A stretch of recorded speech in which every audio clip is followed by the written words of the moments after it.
Monokuma appears! Wrong.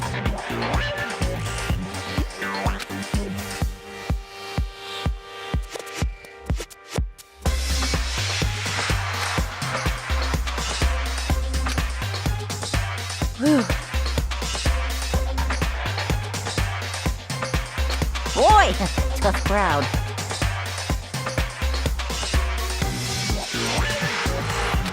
Stop talking. Okay. Hey! Hey!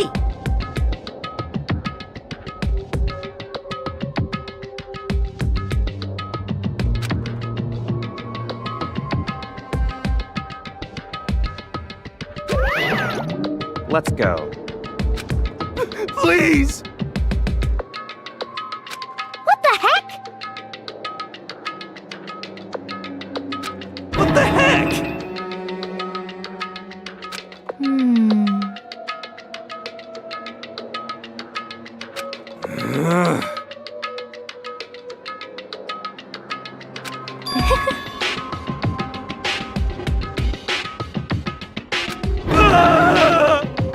Hey. That's right.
Just the worst. What? Come on.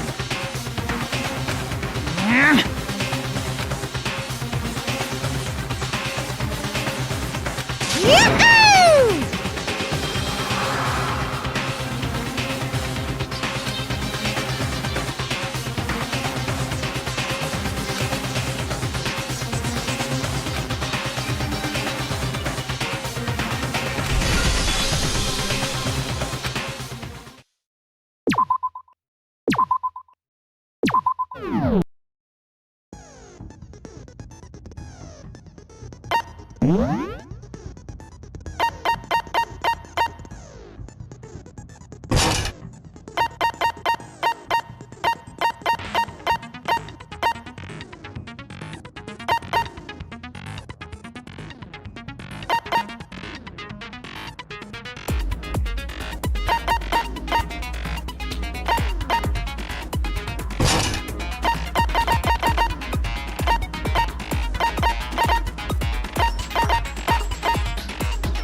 Let's begin with a basic explanation of the class trial.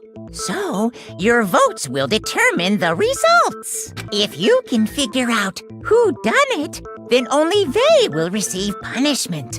But if you pick the wrong one, then I'll punish everyone besides the blackened, and the one that deceived everyone else will graduate. Now then, to begin with... We already know who did it. Was that? It was Hiro. He does not have an alibi for when the murders took place, and we found him in that suit. Don't try and deny it. You killed them. I didn't! Someone knocked me out! I was asleep the whole time! I don't know anything about it! Shut your murdering mouth, murderer! Who are you calling a murderer? I am sorry to say, Hiro, but we do have evidence. Blueprints for the suit. Parts we assume were used to build it. And all of it was found in your room. You have to admit, the evidence is quite compelling. It points to you as having created the suit and wearing it while committing crime after crime. How many times do I have to tell you? I don't know!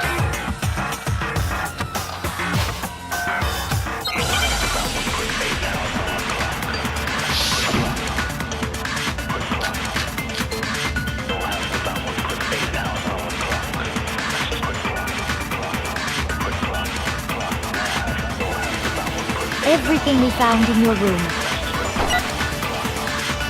The blueprints, the suit parts, they are all proof enough that you are the culprit. I don't know anything about that stuff!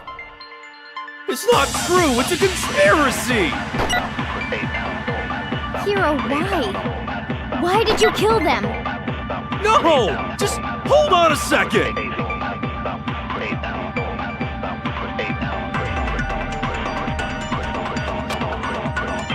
Everything we found in your room. The blueprints, the suit parts, they are all proof enough. No, it's wrong.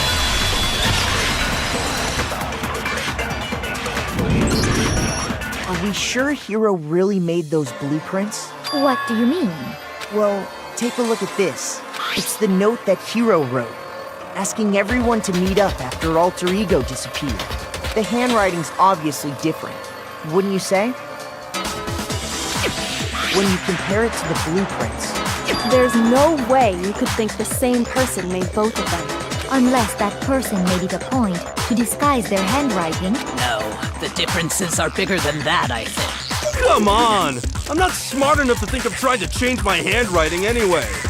So Makoto, are you saying you don't think Hiro's the culprit? And he's not the only one. I think Hiro's innocent as well.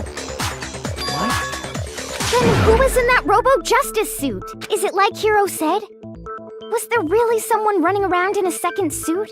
The suspicious individual hidden within the suit. Go ahead, Makoto. Tell them who it was. So, who was in the Robo-Justice suit? I got it! Other than Hiro, I can't think of anyone else it could have been. Obviously, he was the one in that particular suit, and we never found any kind of second suit. Then there can be no doubt. Hiro is the prime suspect. That doesn't make any sense. You just said Hiro didn't do it. It makes perfect sense. Hiro was the suspicious individual in the suit, but he's not the culprit. So what you're saying is... That's right. The culprit in this case has nothing to do with being in the Robo-Justice suit. What? Now that's a bold assumption. And what reason do you have to make such a statement? You do have a reason, yes? Of course. But before we get to that, there's something else we need to clarify first. So let's get that out of the way. Hey, stop trying to boss us around! All things have a proper order. So what is it? What needs to be clarified? We must clarify the method of transportation for Taka's lifeless body. It would seem that his corpse was moved using certain particular items. Makoto, can you tell us what they were?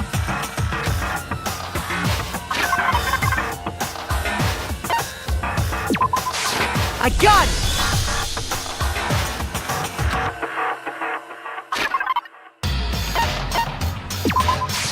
I got it! They were a dolly and a tarp, right? So, let's see if I can explain. Taka's body disappeared from the equipment room, and then we rediscovered it in the repository. And when we found it for the second time, it was wrapped in a blue tarp, right? It was the same tarp that, up until then, was stored in the equipment room. So the killer must have seen it there and decided to use it when they moved Taka's body. That way, they wouldn't leave any bloodstains while they were moving it.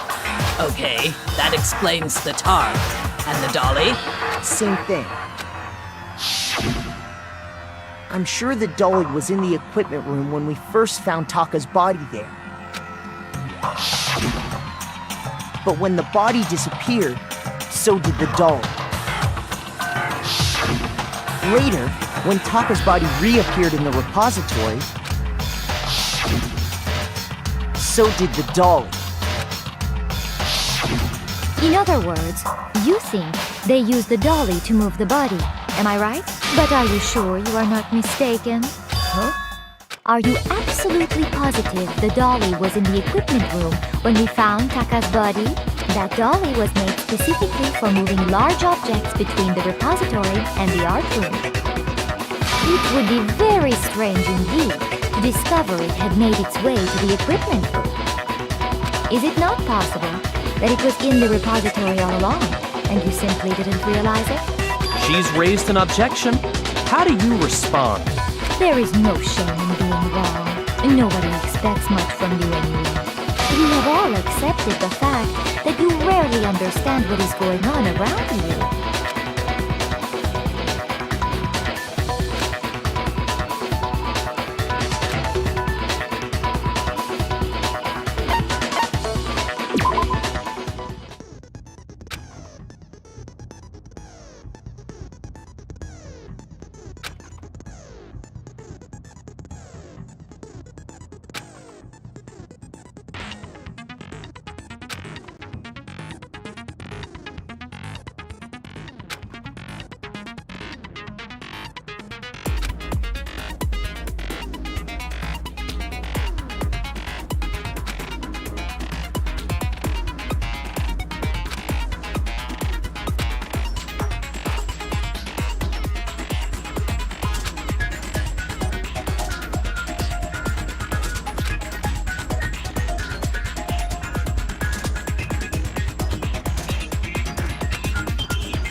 You have it wrong! You are a fool. Lies will get you nowhere! Away with you! You miserable wretch! I cannot agree! So pathetic! Do your worst! You have it wrong! You are a fool! So pathetic! Lies will get you nowhere! Away with you! You miserable wretch! I cannot agree! So pathetic! I cannot agree!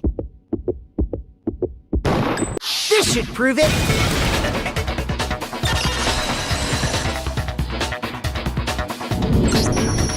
If you're asking for proof that the dolly moved, I have it right here. When I found the dolly in the repository, one of the wheels had a blood stain on it. There was a pool of blood in the equipment room with a tire mark in it that matched the dolly wheel's tread. The killer probably rolled the dolly through the blood on accident as they wheeled the body out of the room, and as the blood dried on the tire, they moved the body into the repository. So there's my proof that the dolly was used to move Taka's body. Well, anyway, that was just something we had to get out of the way. Let's get back to the main subject. Yeah, the subject of how Robo Justice didn't do it. Because if it's not a killer robot, then what kind of robot is it? I'm not sure that really matters. I'd be happy to explain why the occupant of the suit couldn't possibly be the killer. If you look back on how the body was transported, it will become immediately obvious.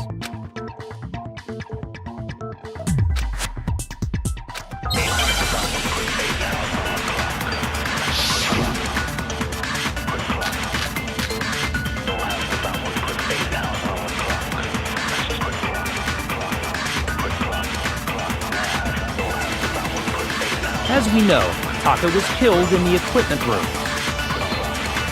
And from there, the body was moved to the repository, correct?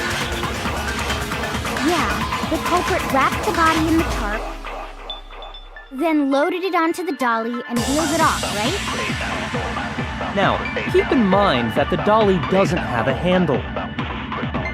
Well, yeah, but even without a handle, all you'd have to do is bend over. Then you could push the dolly no problem. So the killer just crouched down and carted the body off to the repository. If you accept everything we just said, then you must realize that whoever was in the suit couldn't possibly be the culprit. Sorry, I don't think I realize anything.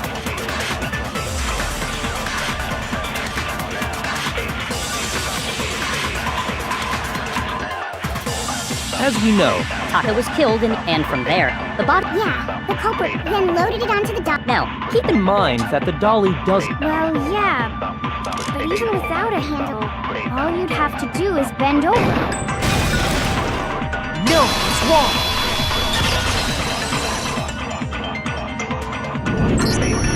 wrong! You're absolutely right that you could push a dolly without a handle if you stoop down low. But if you were wearing that suit, do you think you could actually get into a position like that? What do you mean? Think back to what you said when we were all checking out the suit together. Remember?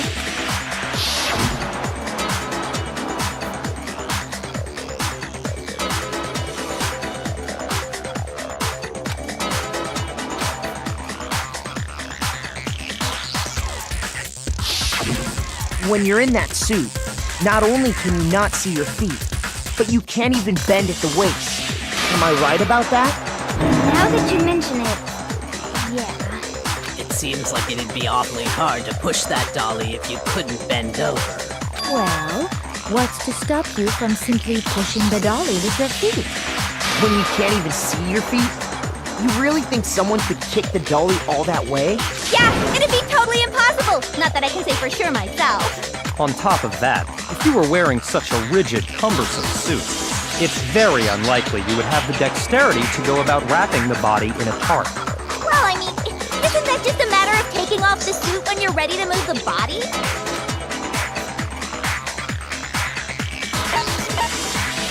I got it! I don't think taking off the suit was an option. If you remember...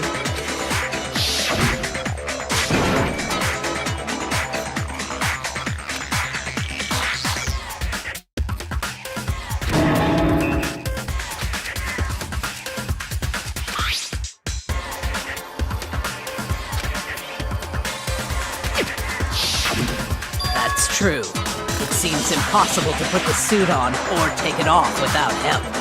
Then, you really can't take it off by yourself? Hero wasn't just making it up? Of course I wasn't making it up. If he could have gotten it off by himself, I don't think he would have let us see him wearing it. Showing up in the suit was basically an invitation for everyone to suspect it. Yeah, that's right! So, it's really true that Robo Justice couldn't have moved the dolly?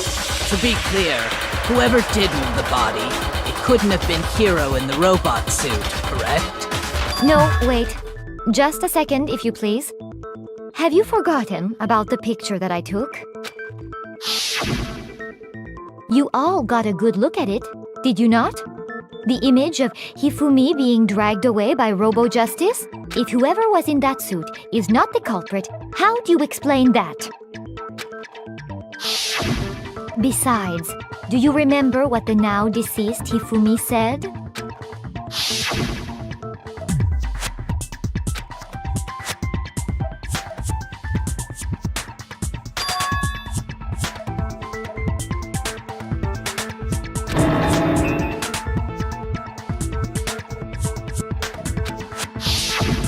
So long as those facts exist, the proper conclusion is beyond question. The individual inside the suit and the culprit are one and the same. It was Hiro, without a doubt.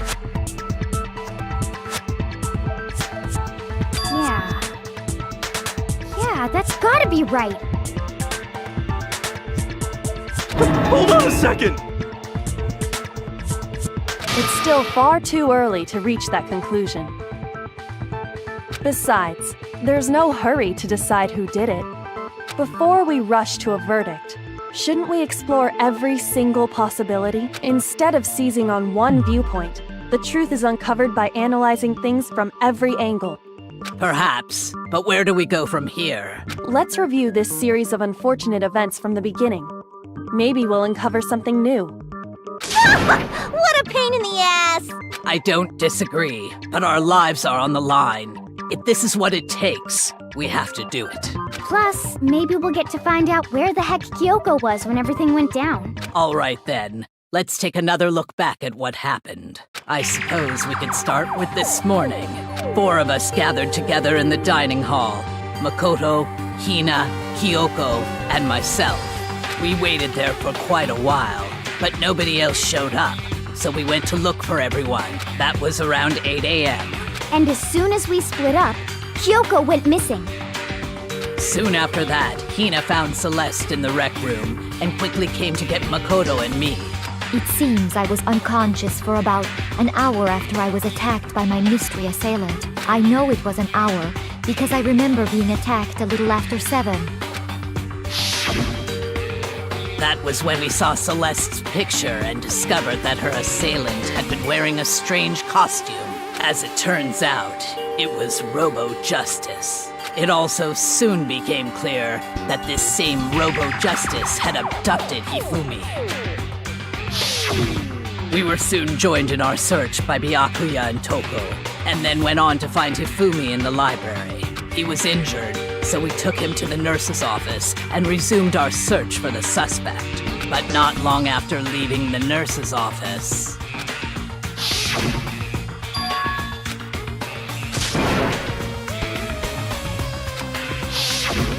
When Celeste told us that, we decided to split up and search the 2nd floor. And soon after that, I saw someone moving around on the 3rd floor, and I yelled out to everyone as soon as I did.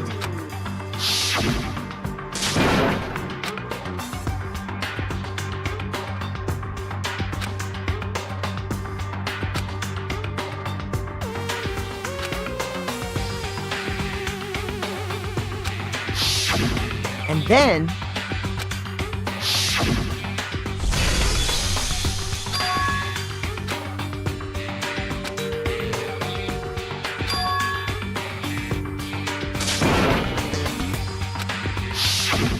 At that point, we decided to divide up into 2 groups. Celeste, Hina, and I went back to the nurse's office, while Sakura, Byakuya, and Toko chased after the suspect.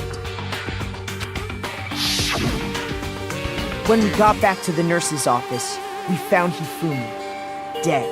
And that's when we heard the body discovery announcement. I left Celeste and Hina there and headed back to the 3rd floor to let the others know what had happened.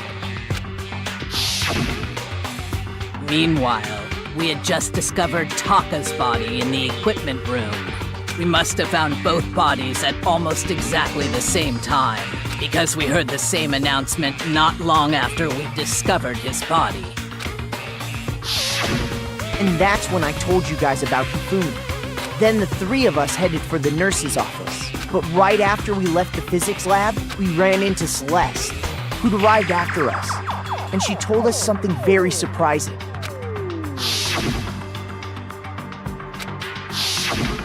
We rushed back to the nurse's office and saw that she was right. Then we remembered we'd left Toko passed out in the equipment room, so we hurried back again.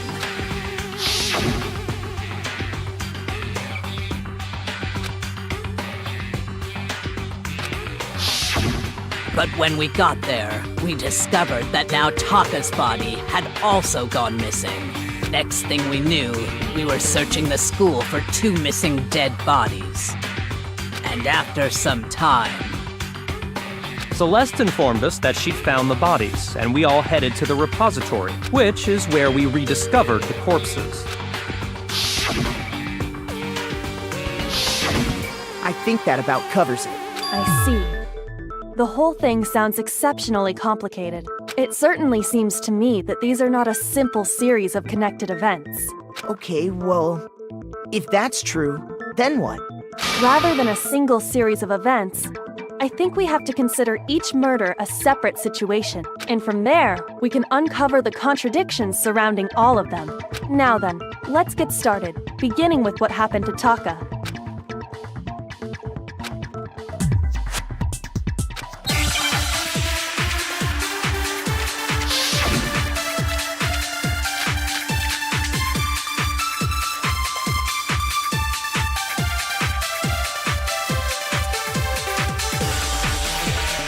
So, regarding Taka's death, I wonder if he died before Hifumi. Or perhaps it was after? We already know what order they were killed in.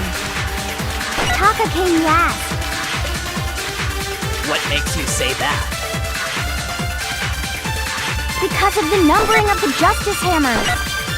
It's true that Hifumi was killed with Justice Hammer 3, while Taka's death came from a swing of Justice Hammer 4. See? So it's obvious Taka came after.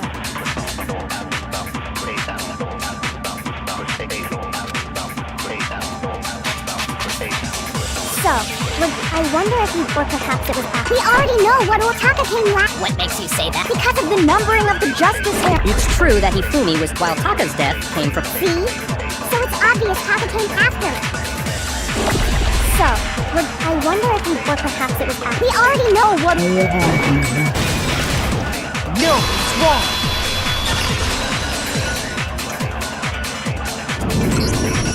Hold on. There's no reason to assume that the hammers were used in the same order as their numbers. If anything, that's just another way the killer tried to disguise their actions. So you're saying the culprit wanted us to think the hammers were used in order, but in reality, Taka was killed before Hifumi? Okay then, let's see the proof.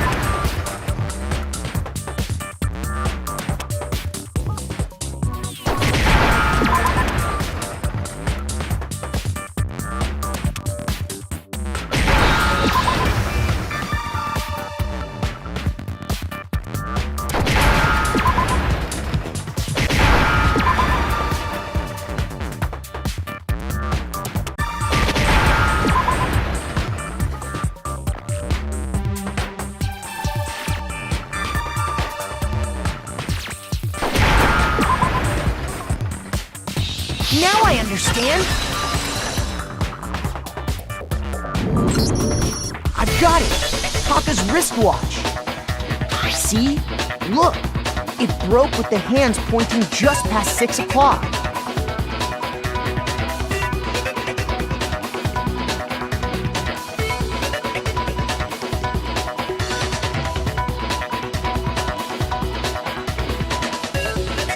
It must have gotten broken when he was attacked by the killer.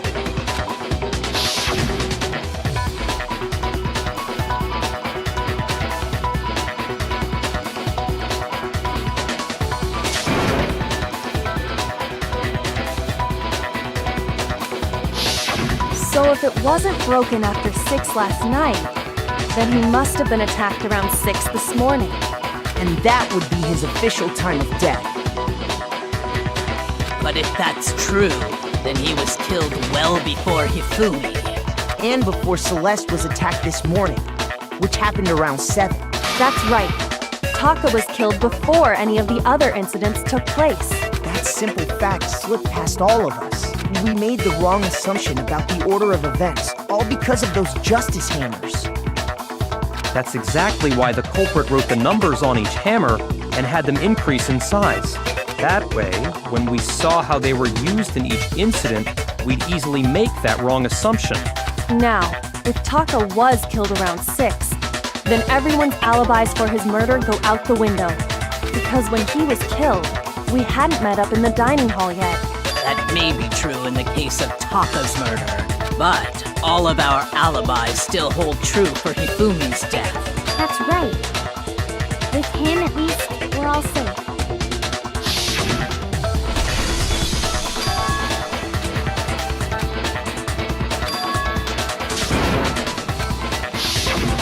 When we heard Hifumi screaming, we were all together. Except for Hiro and Kyoko. Then we all ran down to the nurse's office, and that's where we found his body.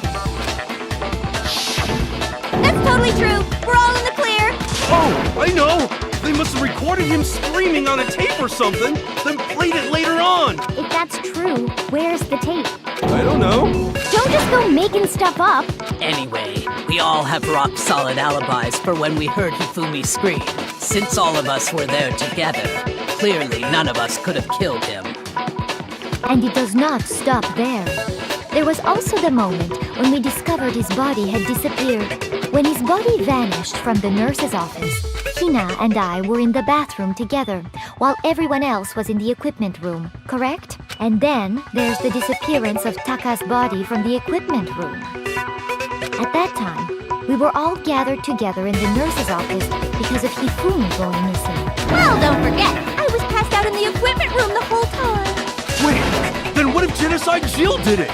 She could have dragged Taka's body out of there right then.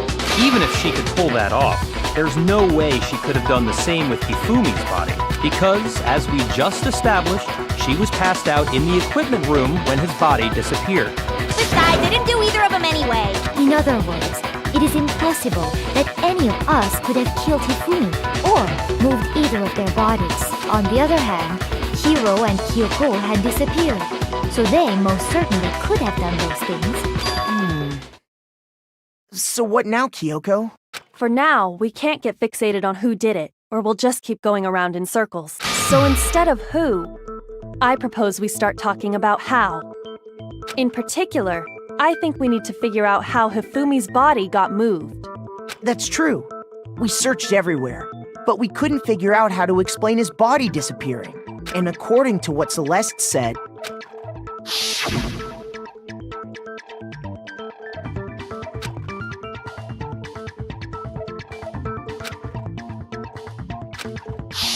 his body apparently disappeared in the 1 minute her and Hina took their eyes off of it. But to carry that much weight from the first floor up to the 3rd in that short amount of time? Oh man, yeah! There's no way! It'd be impossible! Well, what if I told you there was a way to make the impossible possible? What? How? If the dead body were to move itself. The dead body moved on its own? No! Not another... ghost! I don't think it has anything to do with the occult. I think what she's implying is, we thought Hifumi was dead, but perhaps in reality he was still alive. He was alive? Are you saying Hifumi wasn't carried out of the nurse's office, but simply walked out on his own? But I mean, we found his body. He was dead. Perhaps he was simply playing dead. That it isn't possible.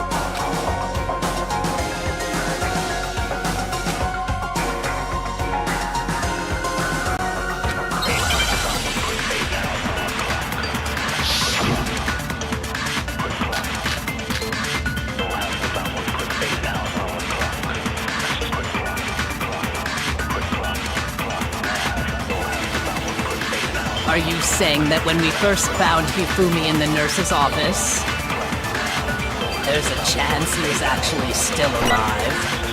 No, it is impossible.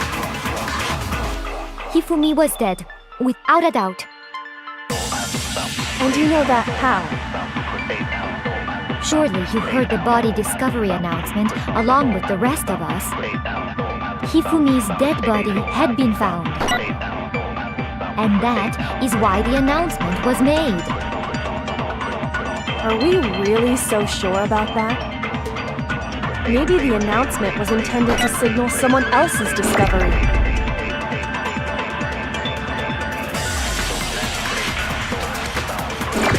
Are you saying that when we first found Hifumi in the nurse's office, There's a chance he... No.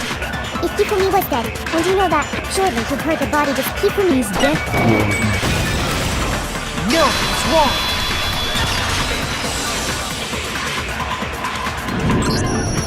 Was the body discovery announcement that was made really intended for Hifumi? Of course it was. The announcement played right after we discovered his body. Maybe. But that was also the same time that Taka's body was found. That's right. It wasn't long after finding his body that we heard the announcement. So there's a good chance we've made a mistake in there somewhere. I think we've confused whether the announcement was for Hifumi or Taka. First of all, if 2 bodies had been found, there really should have been 2 announcements. Maybe Monokuma simply got lazy and rolled them together into one. What do you say, Monokuma? Any comment? Well, it's a very sensitive issue, so I can't go into too much detail, but what I can say about the body discovery announcement is that it's only broadcast when 3 or more people find a dead body for the first time. That didn't answer our question, man. We were asking if you're a lazy bum. No, actually, that was plenty. Huh? He said it's only broadcast when a body is discovered for the first time, which means even if we find the same body again later, he won't make the announcement again. If that's true, then why was the announcement made again later on? Huh? Later on? Exactly. We heard the body discovery announcement twice.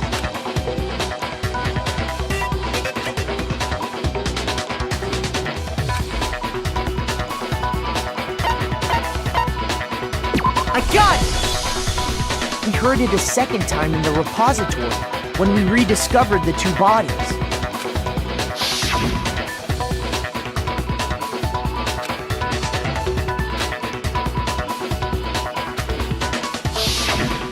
It didn't seem weird at the time, but it contradicts what Monokuma just told us, doesn't it? Exactly. If we were actually rediscovering both bodies, the announcement shouldn't have played.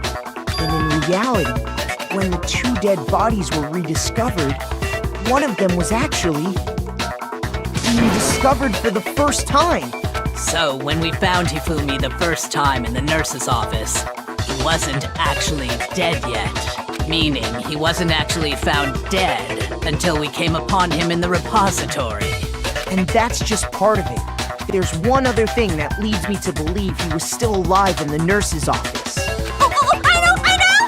Because he was super good at playing dead! Bada bing, bada boom! That is the worst logic I have ever heard. But honestly, I do not think there's anything that can prove he was still alive. Okay then, let's take another look at the events surrounding the discovery of his body. Then it should become clear whether he was really alive or not. This whole thing is pointless.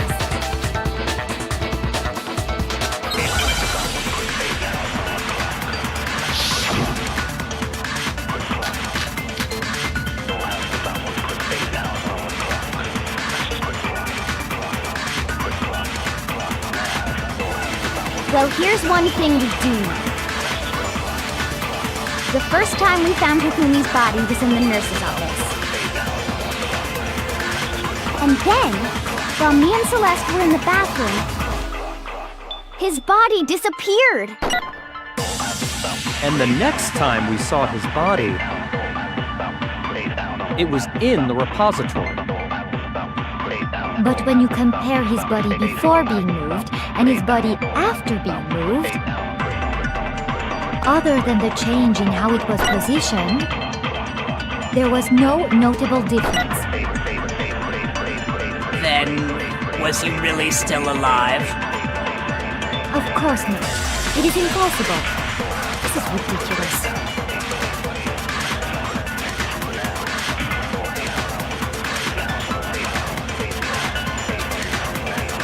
Well, here's one thing. The first time we found his body disappeared. And the next time it was in the... But when you compare his body before, other than The change in how it was positioned, there was no notable difference.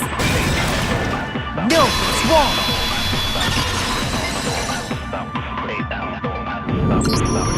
In fact, there was one clear difference between Hifumi in the nurse's office and the repository. His glasses. That fact alone proves that he was only playing dead in the beginning. Perhaps you'd like to fill the rest of us in?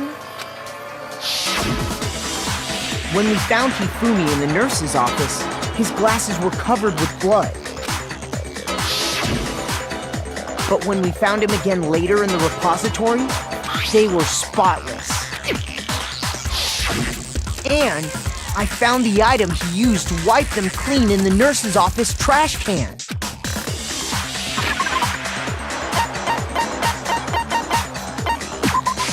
I got it!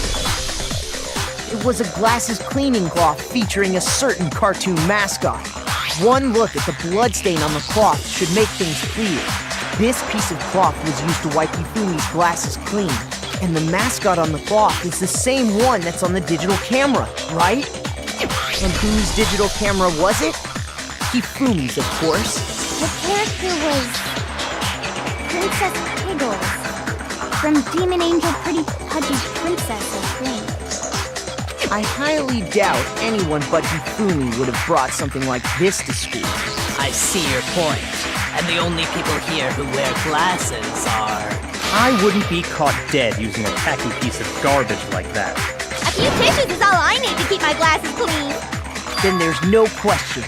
It belonged to Hifumi. So what you're saying is... what exactly? What I'm saying is, the blood on his glasses was wiped away using his own glasses cleaning cloth. Even if that is true, it does not mean he wiped the blood off himself. But who would benefit from a clean pair of glasses other than the glasses owner? That's a good point. Then it must have been him, right? So let's assume that Hifumi was still alive in the nurse's office. He pretends to be dead. Then when he's alone, he wipes his glasses clean so he can see. Then he stands up and walks out on his own 2 feet. And with that, the impossible task of moving his copious corpse becomes possible, wouldn't you say? But then, if he was just pretending to be dead, what was with all that blood? Was it paint or something? The fridge in the nurse's office contains packs of blood for emergencies. He probably used one of those. He figured if he was gonna play dead, he should go all out, so he just dumped it everywhere! But he got crazy with it and had to wipe his glasses off when he was done! God, what an idiot! And if Hifumi was still alive at that point, the disappearance of Taka's body is easily explained. It should be perfectly obvious who must have moved Taka's corpse. I got it! It could only have been Hifumi. While we were all gathered in the nurse's office, he went to the equipment room and took Taka's body. That also explains how the door to the repository got locked. The door was locked? Well, after the bodies disappeared, we all went looking for them, right? So me and Sakura headed for the repository. But when we got there, the door was locked. And the repository door can only be locked from the inside, which means when Tina and Sakura got to the repository, someone was already inside. And it could only have been Hifumi, who just finished stashing Taka's body there. He convinced us all he was dead, and when he saw his chance, he dragged Taka's body to the repository. So, Hifumi wasn't just another victim in this case. He was one of the assailants. But that means he took part in the murders. I just can't believe it. If you're having trouble, would you like me to show you one more piece of evidence? There's more? Oh, absolutely. The single biggest fact pointing to his involvement has yet to be revealed. You know what I'm talking about, right, Makoto? The item he took off of Taka's lifeless body?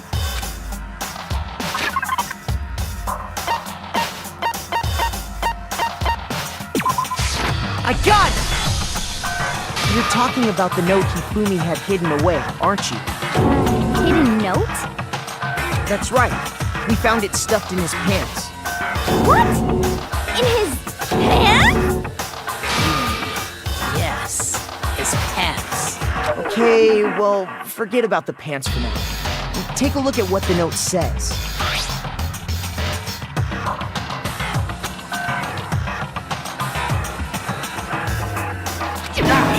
That's the note I was telling you about. The one that told me where to go. Huh? Wait, this one's a little different. In my note it said, Monokuma can't find out, so don't tell anyone else for now. Let's meet in the rec room at 1 a.m. I see. Then this note isn't the same one Hiro got. It's not the same? In other words, the killer got in touch with another person besides Hiro, and that person could only have been... I got it! That's right! Taka! The killer used this note to draw out Taka and murder him. Hello? Over here! Objection! Objection! I don't really understand what's going on, but Hifumi had that letter, right? So whoever wrote it wasn't drawing out TikTok, they were drawing out Huffy! Just to be clear, TikTok is Taka and Huffy is Hifumi, right? Ugh! Yes! Why must you ruin it every time?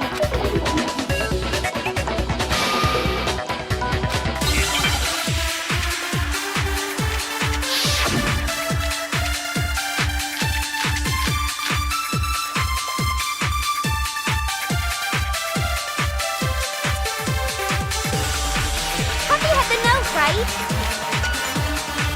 Then the person it was intended for must have been Huffy! But remember what the note said. What time did it say to meet? 6 a.m., I believe. The time doesn't matter! The note has nothing to do with TikTok!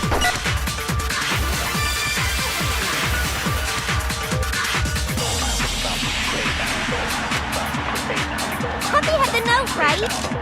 Then the person it was in must have been Huffy! But remember what time did it say to 6 a.m. The time doesn't matter! The note has nothing to do with TikTok! No, it's wrong!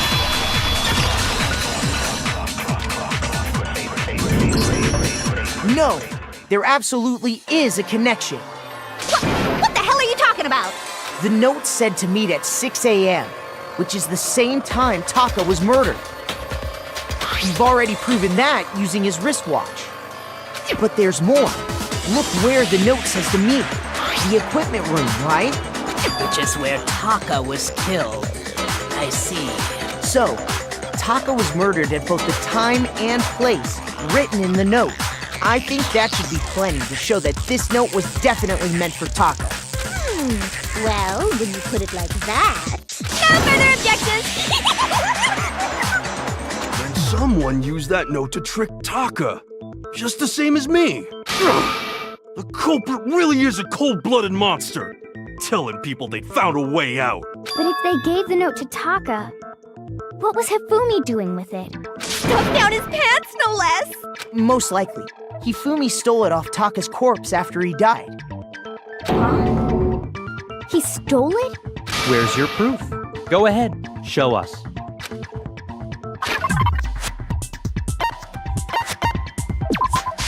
I got it!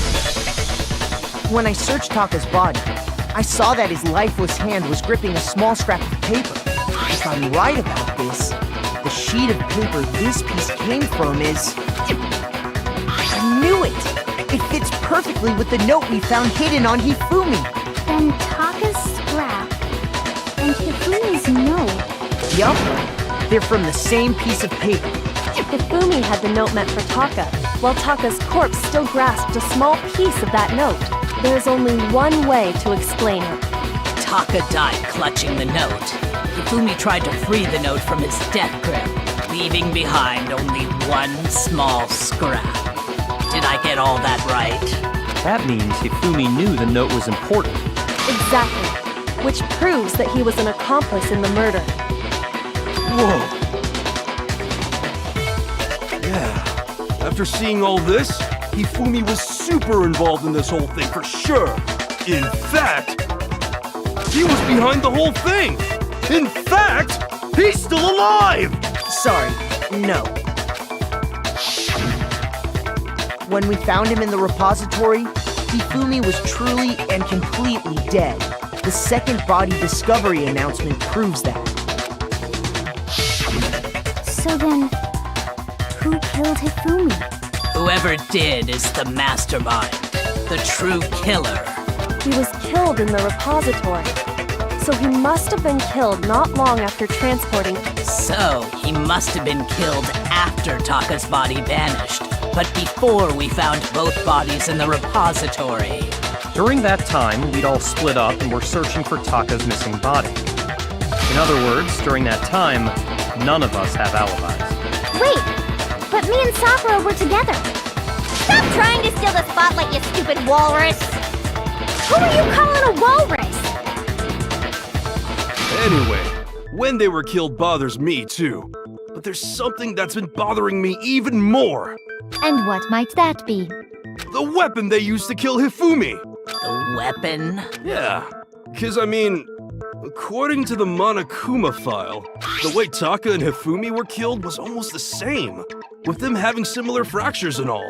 But Justice Hammer 3 and 4 were still laying around in the nurse's office and equipment room, right? So if Hifumi was killed in the repository, the culprit would have had to grab one of the hammers, kill Hifumi, then put the hammer back where they found it. But wouldn't that be seriously risky for him? I'm surprised. It seems there's some semblance of a brain knocking around that skull of yours after all. Hell yeah, it's packed in there good and tight. He's right, though. I don't understand it either. The Monokuma file makes it clear that they were killed using similar instruments. But if the hammers were already laying around those other rooms... So the question is, how could the culprit have gotten their hands on either of the hammers? Personally, I haven't a clue. So which hammer was used to attack Celeste? Number 1 or number 2? Those were accounted for in other rooms too. And I don't think either one is big enough to kill someone. Then, Is it not possible they used a different weapon? I don't think it is possible. They were both killed with the same kind of thing, right? So then, what was used to kill Hifumi?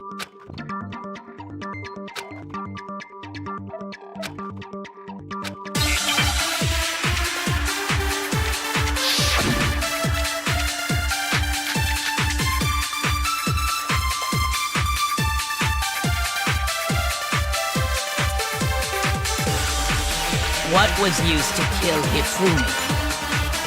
Was it Justice Hammer 3? Maybe Justice Hammer 4? Well, whatever it was, there's one thing we have to figure out. How was the culprit able to move around so freely with the weapon? How did nobody witness them carrying it? Sounds like a Justice Hammer 5 is about to make its appearance! Check out murdergear.com/hammertime for more info! Well, one thing seems pretty clear. The murder weapon had to be one of the Justice Hammers! And, that's about it.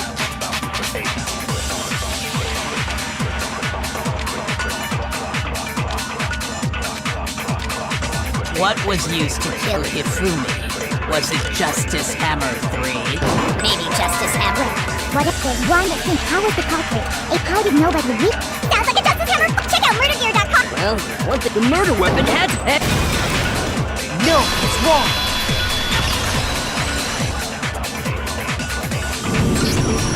The murder weapon wasn't a justice hammer at all. No, it was something completely different. But, seriously? A different weapon? Specifically, a hammer from the repository. The killer could have easily used that to kill Hifumi. Now, all the hammers in the repository were covered in flecks of grit and debris, but for some reason, one of them had been scrubbed clean. Huh? And the reason it had been scrubbed clean was most likely because it was used to commit murder. If the hammer got covered in Hifumi's blood, of course they'd have to clean it off. I'd also like to point out that the repository has all kinds of hammers. Big ones, small ones, and even some flat mallet-like ones. I think whoever made the Justice Hammers used those as a basis for their design. If that's true, that would explain the Monokuma file's note about the wounds being similar.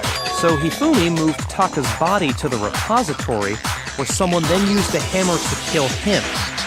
Whoever did that was the true killer. The one Hifumi was working with. And the one who betrayed him. Hold on a moment. I still think it's strange to assume someone was working together with him. The way the graduation rule works, there is no benefit to helping someone else carry out a murder. So the idea that anyone would work together like that is simply ludicrous. We talked about this, did we not?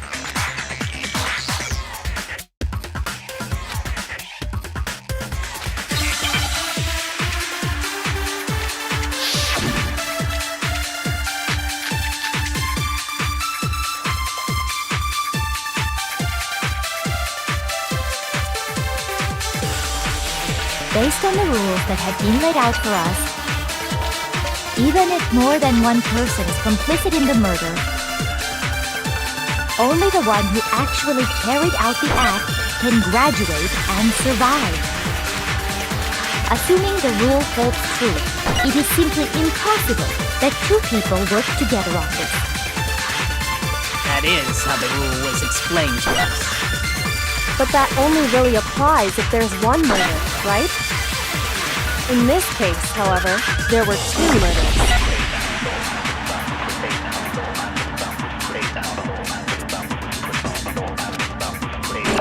Based on the rules that even if more than one only the one who actually carried, assuming the rule... No, it's wrong!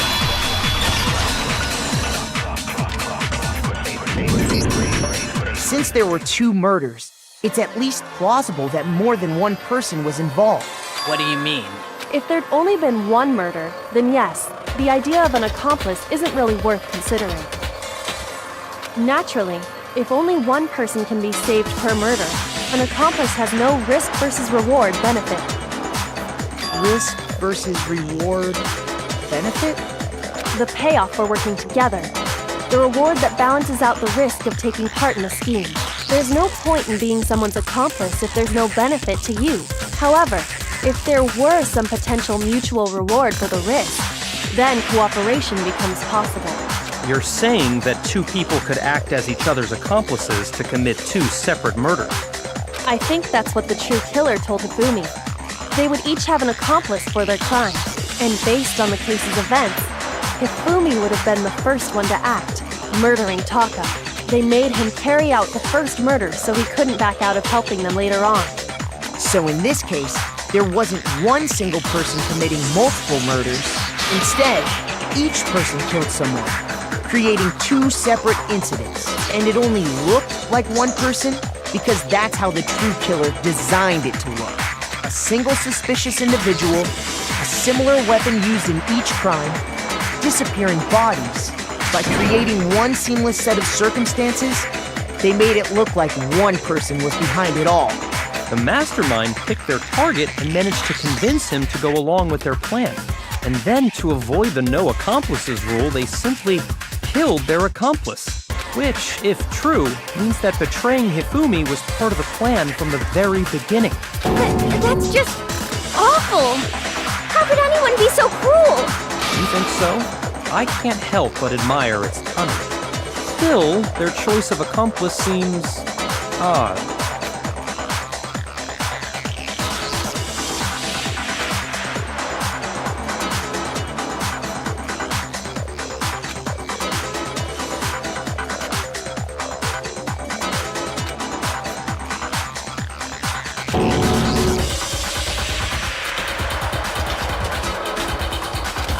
understand how an accomplice could be involved. But then, who was the one pulling Hifumi's strings? That's problem numero uno right now!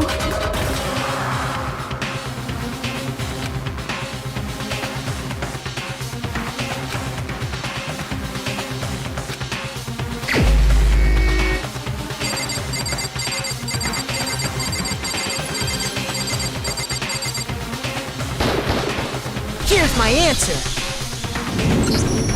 It was Celeste. So I'm the suspicious individual now, am I? I really do hate this kind of joke. A joke? I wonder. So what you are saying, then, is that I specifically chose to work together with Hifumi. The idea that I would choose to spend any amount of time interacting with him, that I would go within 10 feet of that shit for brain-fat, lazy, worthless, goddamn idiot! Pardonnez-moi. Just to be clear, there is evidence to support it. Is that so? It is. Throughout the investigation, there was certain behavior that was common only to the two of you. Considering what we've learned so far, it only further proves that the two of you were working together. I got it! The behavior they had in common has to do with the suspicious individual in the suit, doesn't it? The only ones who ever actually saw Robo-Justice firsthand were Celeste and Hifumi. Shush, the adults are talking now. Sorry. As he said, only Celeste and Hifumi ever laid eyes on the costumed individual. If we accept that Hifumi was one of the culprits, we can't help but suspect what Celeste has said as well. Are you saying everything they told us was a lie? After taking Hifumi to the nurse's office, we all began our search for this individual, correct?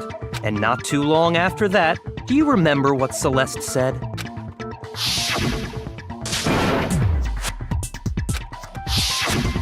We headed to the second floor specifically because of what she claimed to have seen. Next, to draw us all to the physics lab up on the third floor, She let out a blood-curdling scream. and when we'd all come to see what was wrong, what was it she said?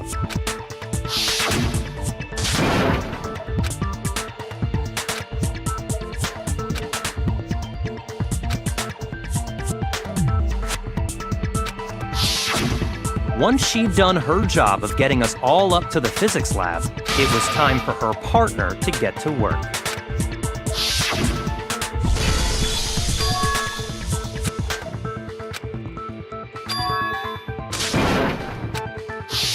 It was to get us to divide into two groups. So that we would discover both bodies at the same time? In fact, Celeste was precisely the one who proposed that we split up.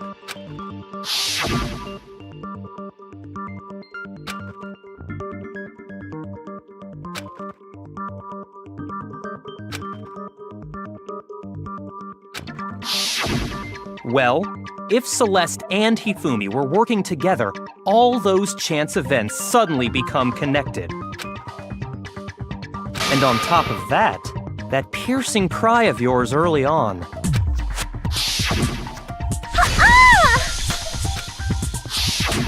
That was to signal Hifumi, wasn't it? It was your way of telling him, we're on the third floor, everything's going according to plan. Why else would you let out a scream that could have carried across the sea? I just realized another strange thing. When we found Hifumi in the nurse's office, who we now know was only pretending to be dead,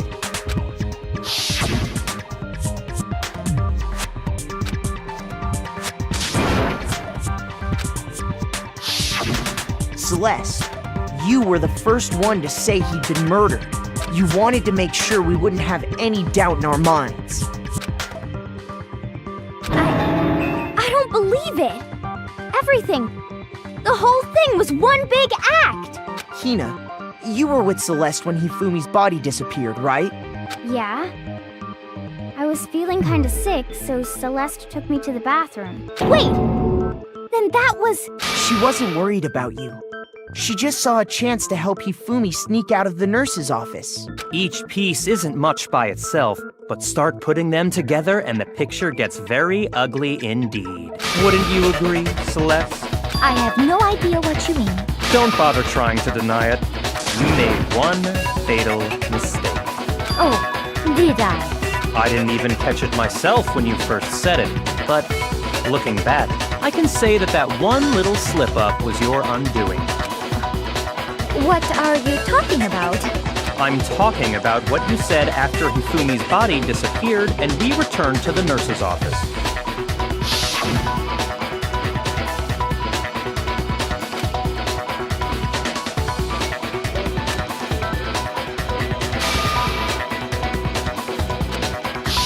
I remember her saying that too, but I don't understand what's so strange about it. Then pay attention. Sakura, Toko, and I were first to discover Taka's body in the equipment room. Then Makoto showed up and told us Hifumi had been killed. So Sakura and I left with Makoto. Once we were in the hall, we ran into Celeste, and the four of us headed to the nurse's office. Now, the entire time we were together, none of us said anything about Taka being dead. Think about it. Celeste's comment doesn't make sense. It was completely out of place. Yeah, I see what you're talking about. Although I don't really get what it means. You hear that, Celeste? Everyone's having some trouble understanding. Could you repeat what you said? If you're really not the culprit, you shouldn't have any problem repeating it, right?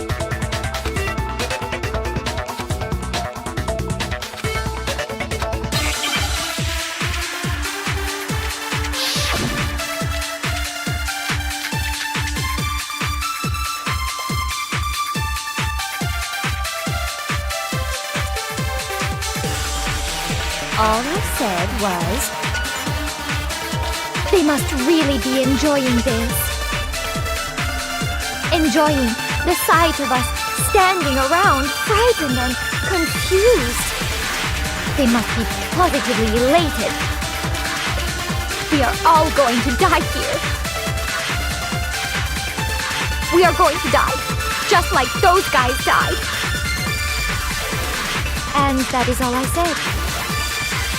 And that's all it takes to finish this. It's obvious, isn't it?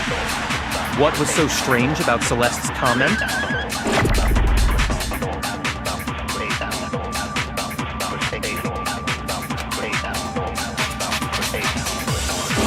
All I said, they must really be enjoying the sight of us. They must be positive. We are all going to die. We are going to die.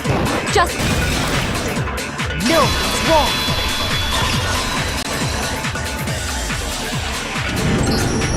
That's right. There's no reason Celeste should have said, just like those guys died. When she said that, none of us had told her Taka was dead. Exactly.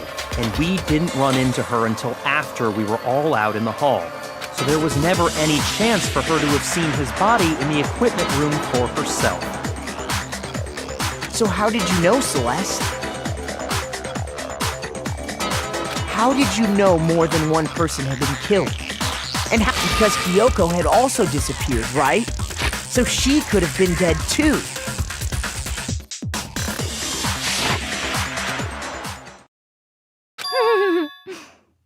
You all have such vivid imaginations. You know that? Imaginations? You claim that I was lying when I told you about the suspicious person I saw. Then what about the picture I took? How do you explain this picture of the costumed villain dragging Hifumi away? It has to be some kind of setup, right? So let's put the suit on. And then she used the camera's timer to set up the picture. Have you so quickly forgotten? You are the only one who could have possibly fit into that suit. Plus, I happen to know that this particular camera does not have a timer.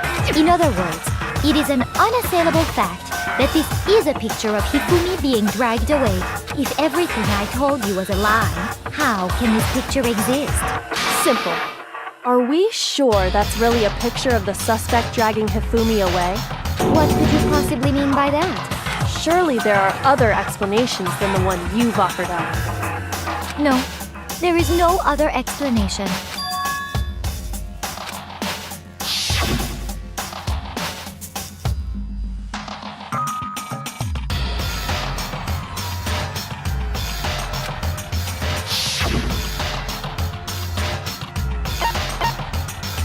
I got it! It's not a picture of the suspect dragging Hifumi away. I would say it's a picture of Hifumi dragging the suspect away. That's certainly within the realm of possibility.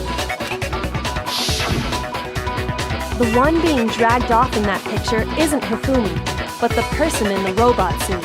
We've simply been led to believe that it's the other way around. And the strange costume might only exist to lead us astray even farther. If you saw someone wearing something like that in this situation, of course you'd notice and be suspicious. That's what happened! You put me to sleep and made me out to be the bad guy in all this! Such a thing is utterly impossible. Hifumi was dragging him away? Ridiculous. Is it? I don't think it's ridiculous at all. Then shut your mouth and allow me to educate you.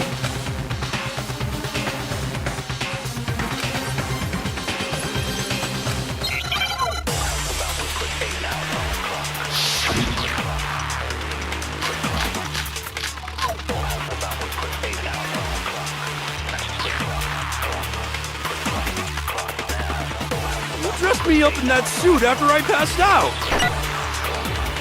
Then you just draped me across Hifumi and had him carry my weight! You tried to make me look like the bad guy!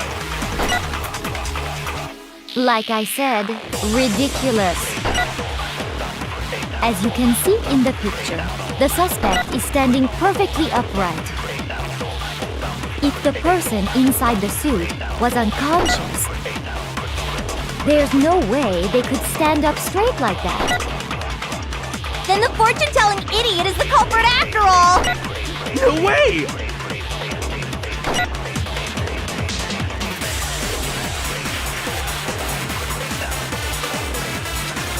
You dressed me up in that suit after I passed out! Then you just draped me. You tried to make me look. Like I said, as you can see in the picture, if the person is, there's no way. No, it's wrong.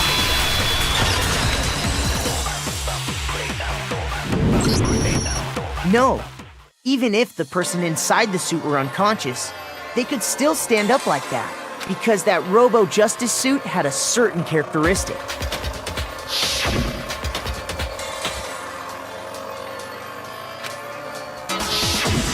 That's right! They totally made a mistake when they made it, so it couldn't bend at the waist. I'm not so sure that was a mistake. I think the suit was designed from the beginning to be used the way it was. Celeste and Hifumi took the suit they'd specially designed and stuffed Hiro into it. That's how they were able to fake that whole thing. The point of it all was to make us believe whoever was in the suit was to blame. Well then, I suppose this is checkmate. Checkmate?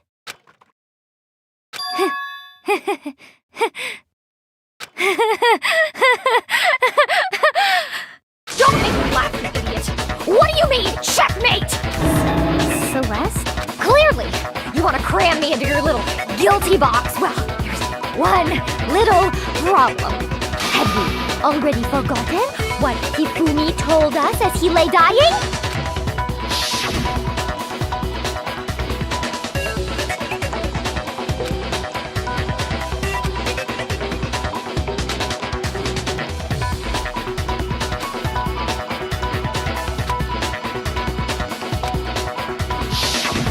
When we asked him who had attacked him, his answer was quite clear, was it not?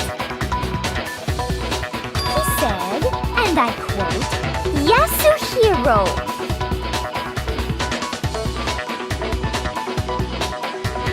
In other words, Yasuhiro Hakakure! Wait! But my name isn't really Yasuhiro! It's actually Taro! Your confusing statements don't make any sense. You're only making things more complicated. He did say Yasuhiro, but are we sure he was really pointing the finger at Hiro? What the hell are you talking about? I'll burn you alive!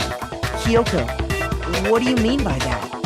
Think back to how Hifumi used to talk to us. How did he refer to each of us? I got it! That's right! Our last names! He called us all by our last names. Exactly. I know I heard him say Mr. Naegi more than once, for example. So if Hifumi did mean to say Hiro's name, he would have said his last name, Hagakure. I'm sure it was just incidental. By chance, his first name. Indecent? Don't talk. Random chance. Now isn't that a convenient explanation? No, there's no reason to think he would have said the name any different than normal. But he must have run out of energy before he could say any more. So Hifumi was trying to tell us the last name of whoever killed him? But the name he said doesn't apply to anyone here. Well, no. Hold on. There's one person it could apply to, and that's Celeste. She never actually told us what her real name is. What did you just say? To think you'd take your false accusation so far, I don't know whether to laugh or spit! Come on! Enough with your idiotic blather! Yasuhiro is a loser's name! Do I look like a loser to you? Well, do I? What? I think I've earned the right to be a little on edge. Okay, then fill us in. What's your real name? Make sure your ear holes are wide open and listen up! My real name is Celestia Ludenberg. Could you please stop making me repeat myself over and over again?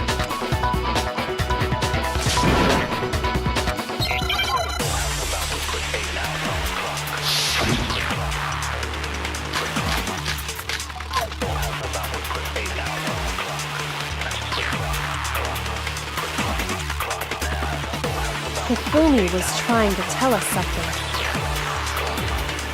He wanted us to know the killer's last name, Yasuhiro. If there's one person here who might have that last name,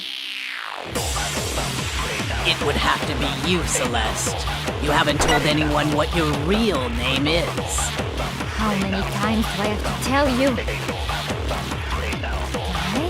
My name is... Celestia Ludenberg, god damn it! How long do you plan to go on pretending? I'm not pretending. It's the truth. And since you have no way to contradict me, That's the only truth there is! Moron!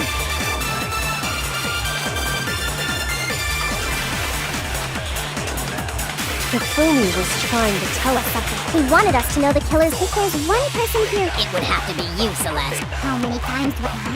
Celestia Ludenberg, god! How long do you plan to... I'm not pretending. And since you have no... No, that's wrong.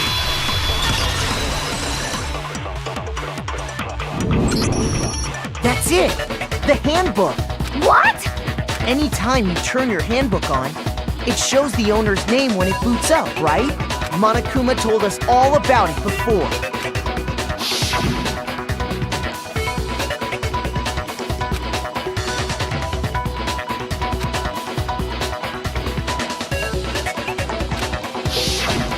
So all we have to do is check her handbook, and that'll clear up everything. That's how we can find out Celeste's real name. That's an invasion of privacy. I refuse to cooperate. Celeste, can you please just tell us what really happened? Please, just tell us. Even when I'm put in check, it's just my nature not to give up. Because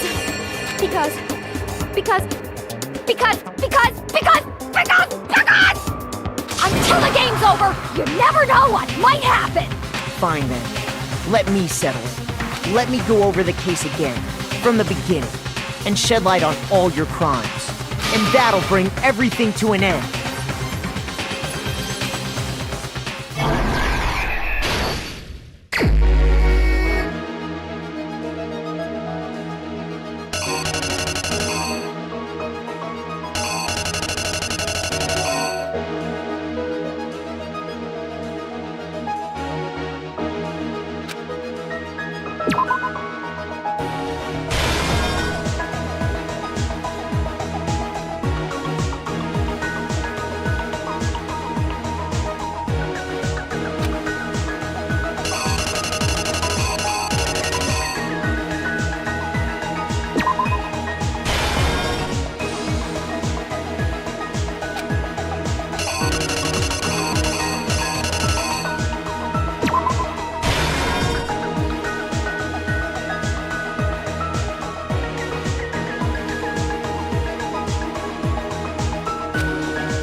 exactly what happened. Before anything, the killer persuaded someone to help carry out the murder. And that person was...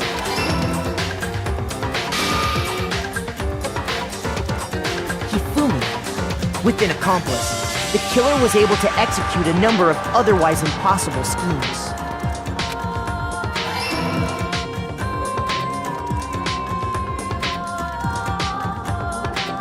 First, they convinced someone to meet them in the rec room last night at 1 in the morning.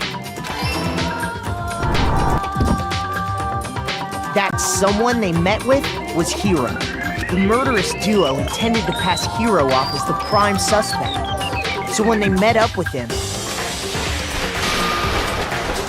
they drugged him, knocked him out, and stuffed him into the Robo-Justice suit.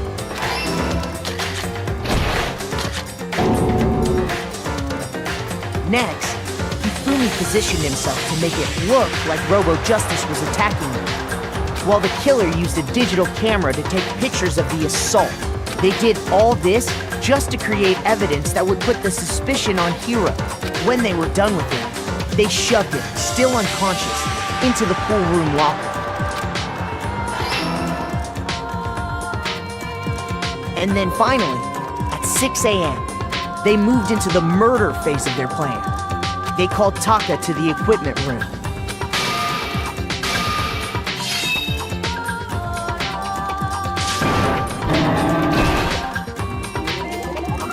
And that's where Hifumi killed him, making it the scene of the first murder. The murder weapon was Justice Hammer 4, which was left there in the equipment room. The reason hammer number 4 was used was to create confusion about the order of the crimes.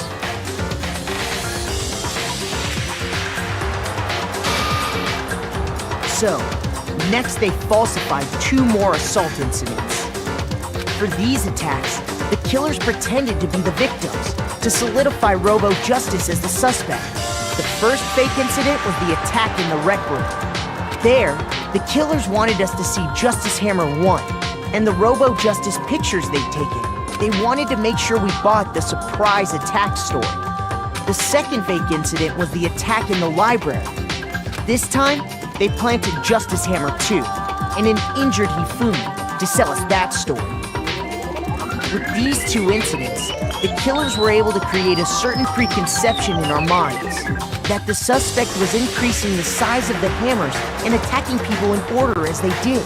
We fell right into their trap and started looking for the suspect based on that. But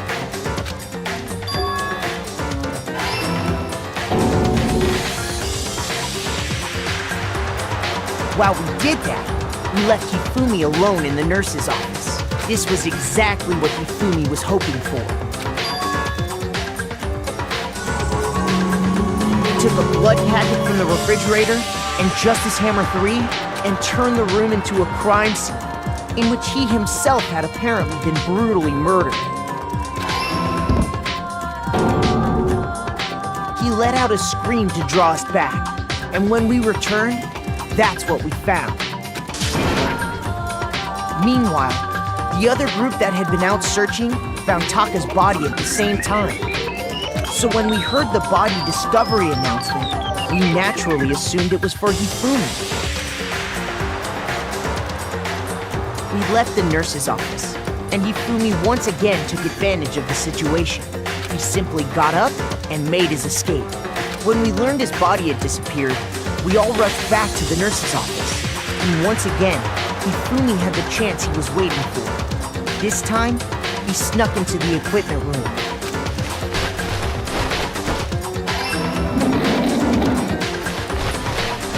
He wrapped Taka's body in a tarp and used the dolly to move it all the way down to the repository. That explains how each of the bodies disappeared.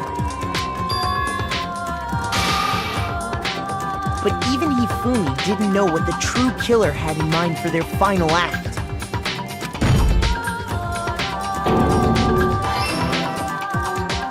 Their plan all along was to kill Hifumi and get rid of the one person who could betray them. And they did it using an ordinary, everyday hammer from the repository. That should cover everything that happened in this case. And the villain behind it all is...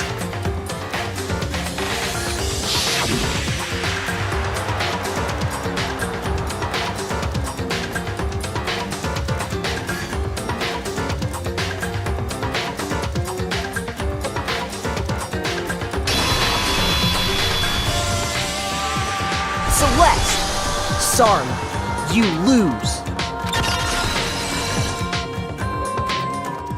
I lost? When was the last time I was forced to utter such words? They hang heavy around my neck. Then you admit it? You're the killer? Listen to you, trying to take charge, as if you're my private instructor. I, Celestia Ludenberg. Actually, no. Taiko Yasuhiro is fine. Taiko? So, you finally accepted it. I'm the kind of person, once I've lost, I don't like things to drag on. Interesting.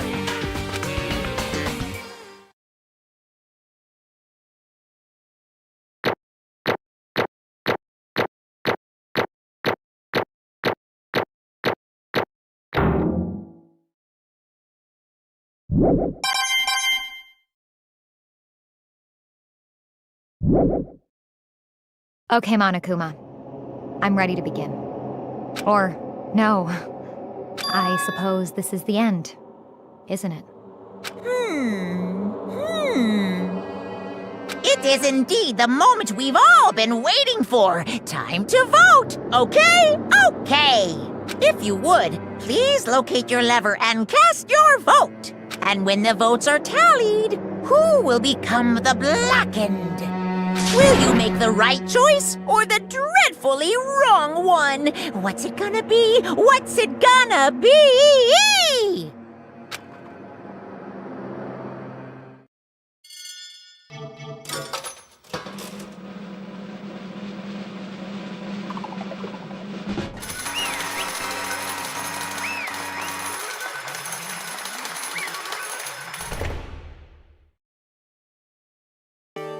What?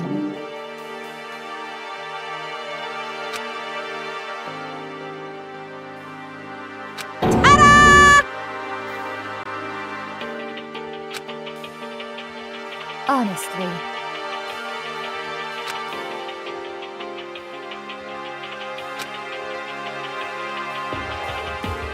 I knew it.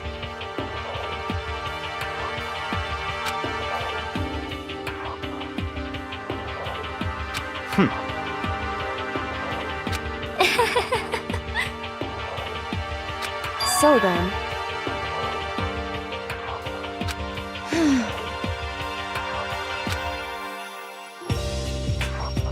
Indeed.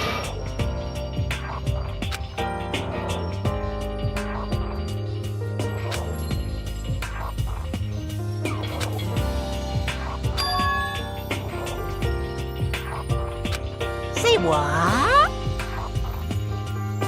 Just a second.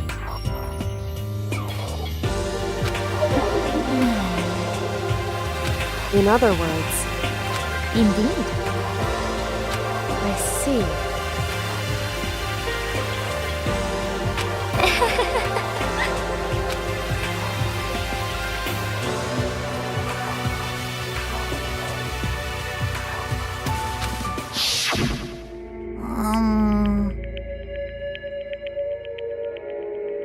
Actually,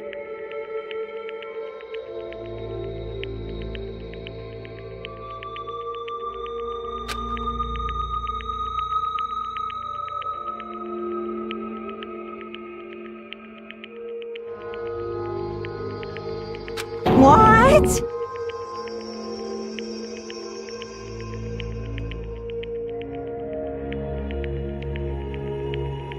are you okay with this?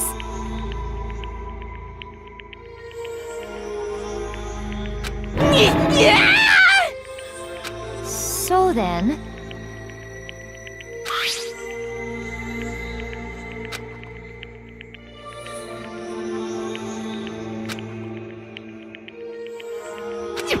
Damnation!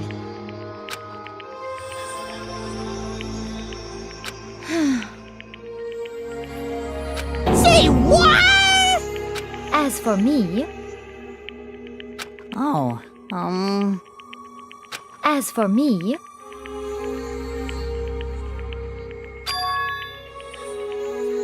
What?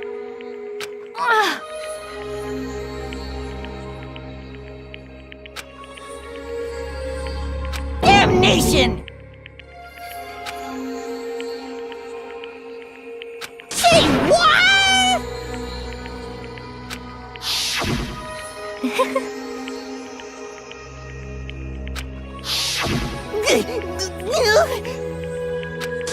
Completely unforgivable!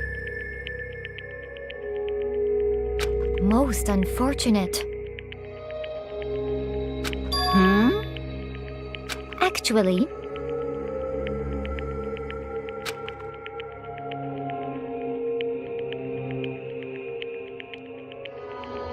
What?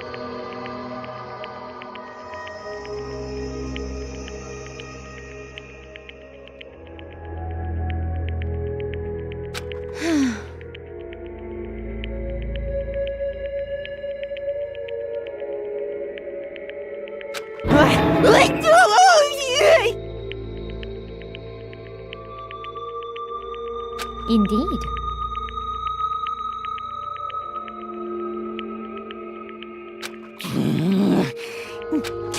Completely unforgivable.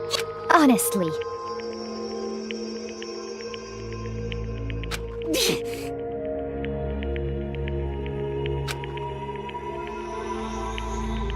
I swear I will save her! actually,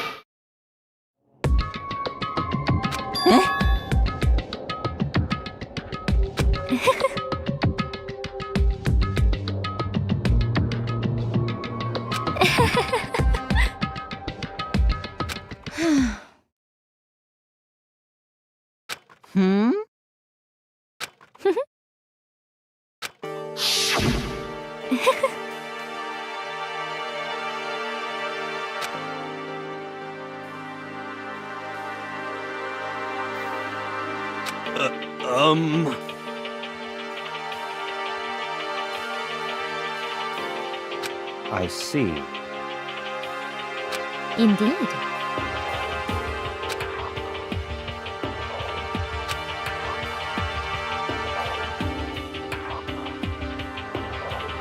But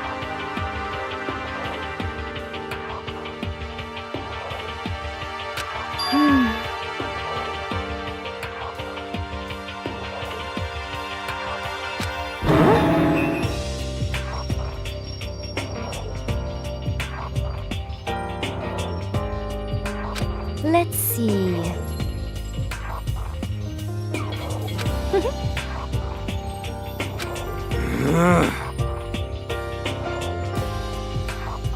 Well,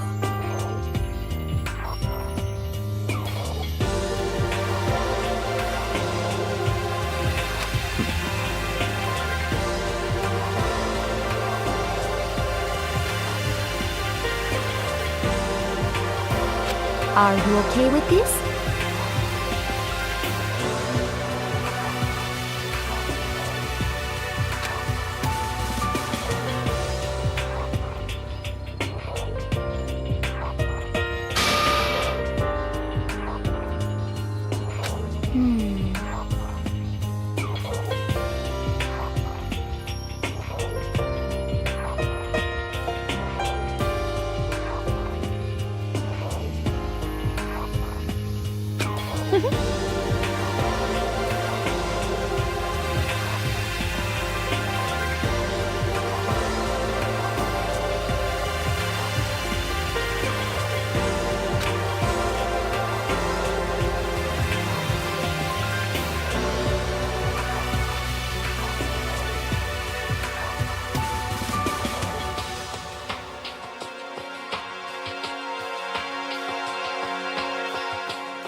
So in the end,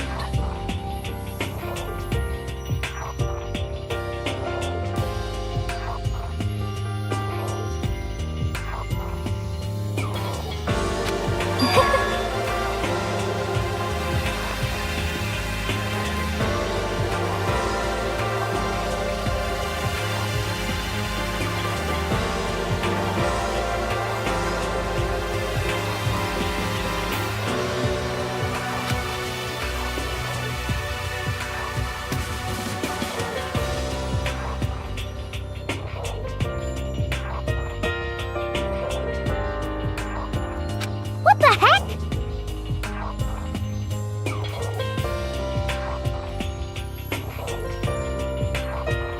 Well, Don't be mean! I wonder about that. Why? What the heck?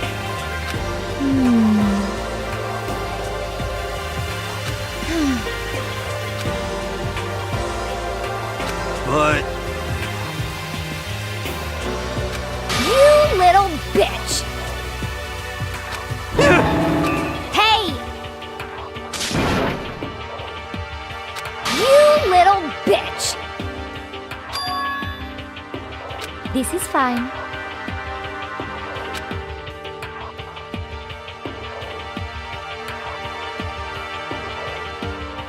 Honestly.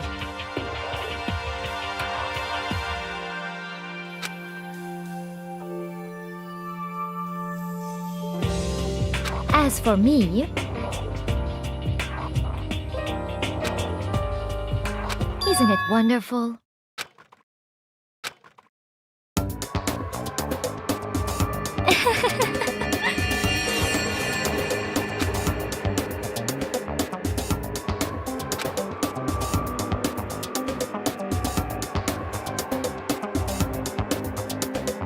This is fine.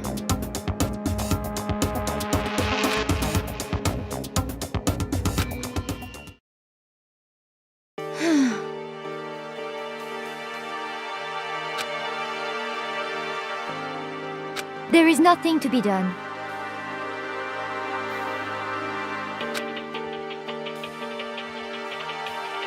Just the worst.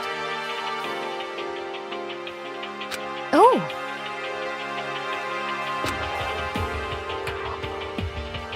Do you understand?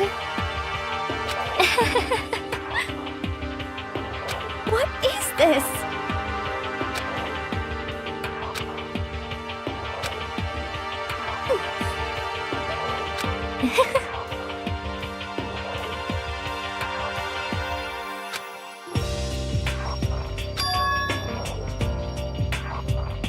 Yes, indeed.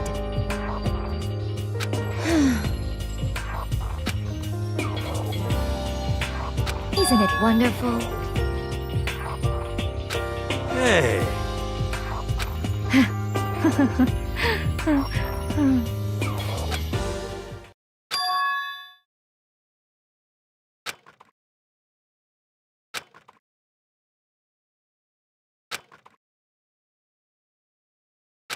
Thrills, chills, kills! Now then, I've prepared a very special punishment! Let's give it everything we've got! It's punishment time! I guess I'll let Kyoko hold on to this. What? Will it really give you the hope you're looking for? I can't say I ever saw it that way. Which is why... Actually, it's not important. Well then, take care, everyone. Perhaps we'll meet again, in another life.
What are you gonna do? Let me out of here! Too bad.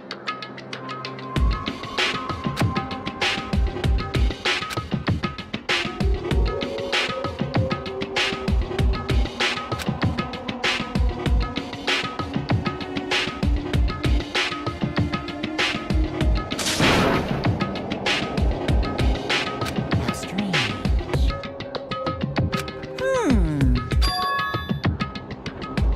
Hey! Hey! Wah-wah? So then, you. Ooh! Hey,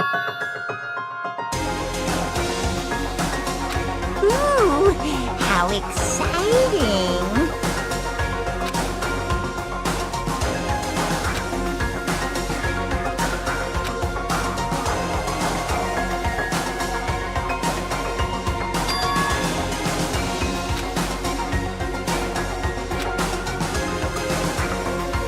Hello. Well?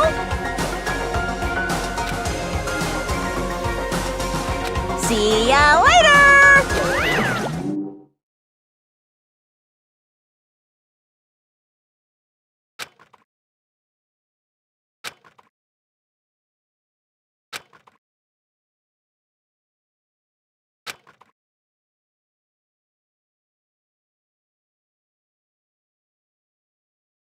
so.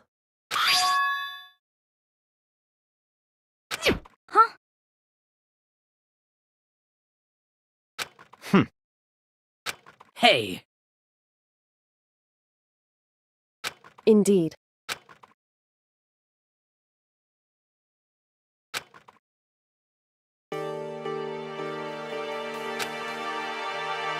Hey,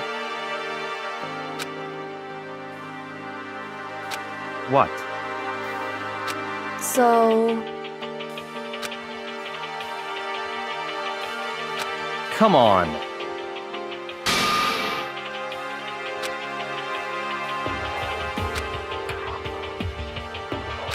What?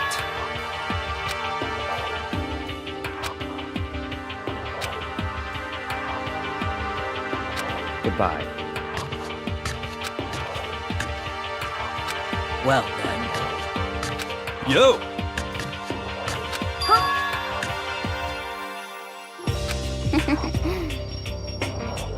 Okay.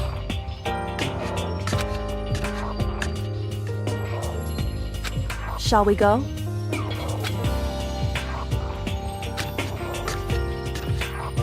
So then,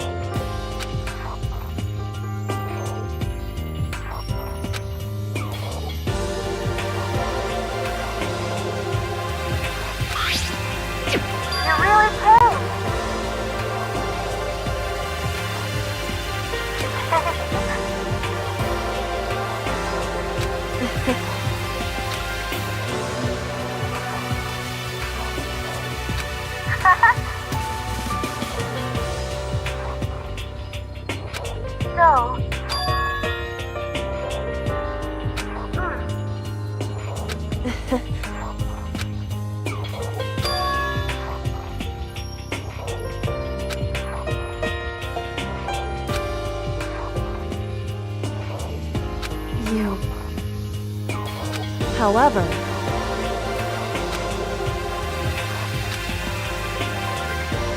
what?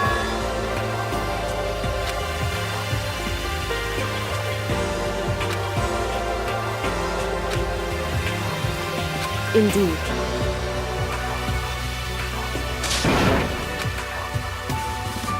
What?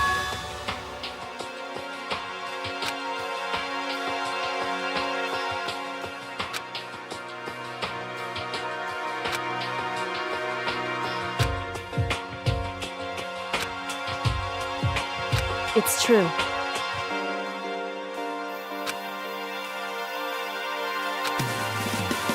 That's fine.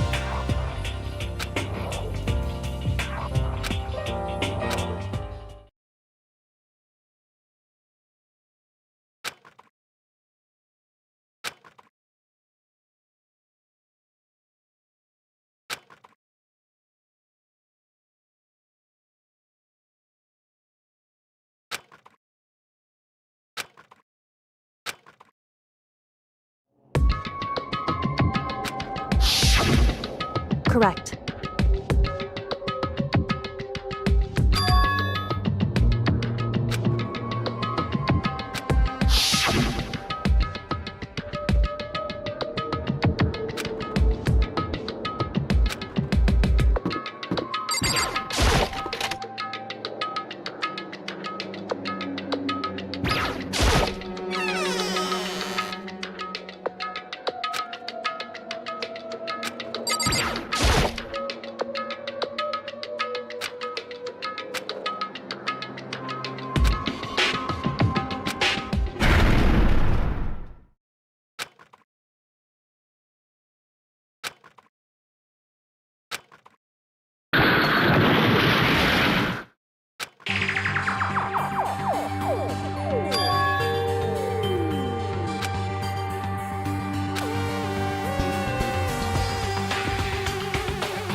Correct.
Why, you? What do you think you're doing?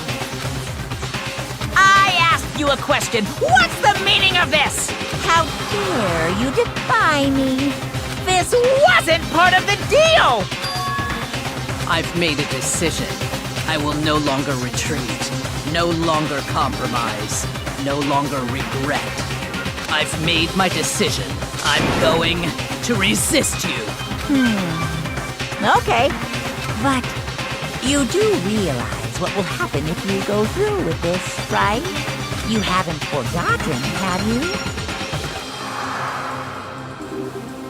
What I'm holding hostage?